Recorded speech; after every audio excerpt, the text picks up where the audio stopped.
안녕하세요. 조약사의 건강비책에 오신 여러분을 환영합니다. 요새는 어린이들도 학업 스트레스가 너무 많아서 음성틱이 생기는 경우가 많은데 음성틱의 진짜 원인과 그 해결책에 대해서 알려드릴게요.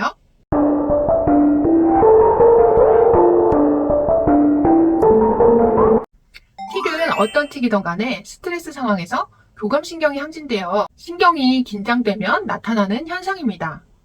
어린이들은 교감신경이 항진되기 쉬운데 그 이유는 물론 여러 가지 스트레스 상황도 있을 수 있지만 어린이들이 성장기에 있기 때문입니다. 성장기에는 철분, 칼슘의 소모와 각종 아미노산의 소모가 많기 때문에 혈 부족이 심화되고 몸이 안 좋아집니다.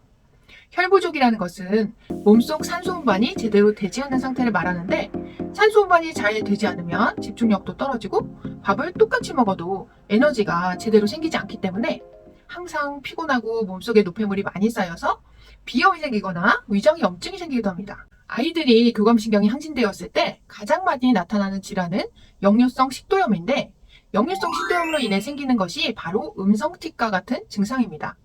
음성틱은 목 검사를 해봤을 때 크게 염증은 보이지 않지만 가래가 생기거나 목에 뭔가 걸리는 것 같은 느낌이 들어서 아이들은 소리를 낸다든지 특이한 소리를 내기도 합니다.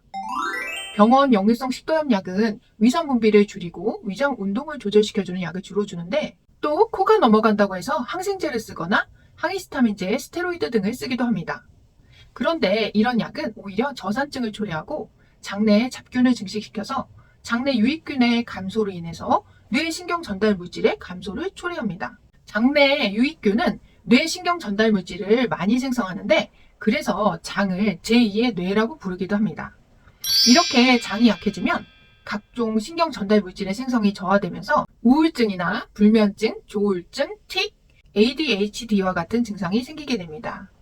대부분의 아이들의 정신적인 문제는 바로 몸 상태를 반영하는 것으로 물론 큰 정신적 충격으로 몸이 안 좋아지는 경우도 있지만 대부분은 이미 어느 정도 몸 상태가 안 좋아져 있는 상황에서 외부의 충격이 방아쇠 역할을 해서 급격히 정신적인 문제까지 생기는 경우가 많습니다.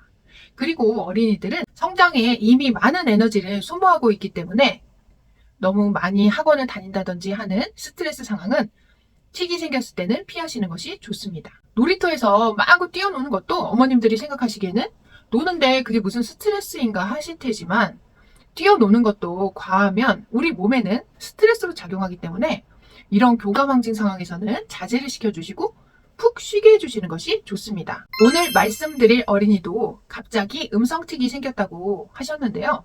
처음에는 가래가 껴서 그런 것으로 생각이 되어서 저희 영양요법으로도 목에 진액을 보충해주는 약, 천연염증 치료제 등을 먹고 했지만 큰 차도가 없어서 병원에 가봤더니 음성틱이라고 해서 부교감신경을 활성화시켜주는 영양요법 약을 드렸더니 2달 만에 많이 좋아지셨습니다. 일단 혈 부족을 해소해야 교감신경이 항진된 부분이 해소가 되기 때문에 혈 부족을 해소시켜주는 천연철, 몸속 진액을 보충해주고 간열을 꺼주는 약, 혈열을 시켜주고 혈액순환을 도와주고 위장, 점막을 재생시켜주는 약, 심장을 안정시켜주고 마음을 편안하게 해주는 약, 열을 대소변으로 원활히 배출시켜주는 약 등을 써서 몸속의 진액을 보충해주고 몸속에 있는 열을 꺼주고 부교감신경을 활성화해서 거꾸로 올라오는 기의 흐름을 잡아주니 음성틱도 많이 좋아졌습니다. 이렇게 교감신경이 항진되면 몸속의 진액이 말라붙고 그로 인해서 열이 오르는 증상이 생기는데 이를 메마름증이라고 합니다. 틱이나 ADHD는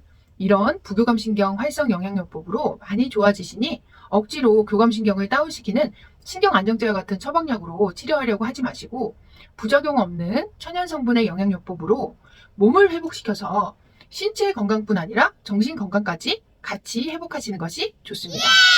특히 아이들은 의약품의 영향을 많이 받으니 더 주의를 하셔야 합니다. 감사합니다.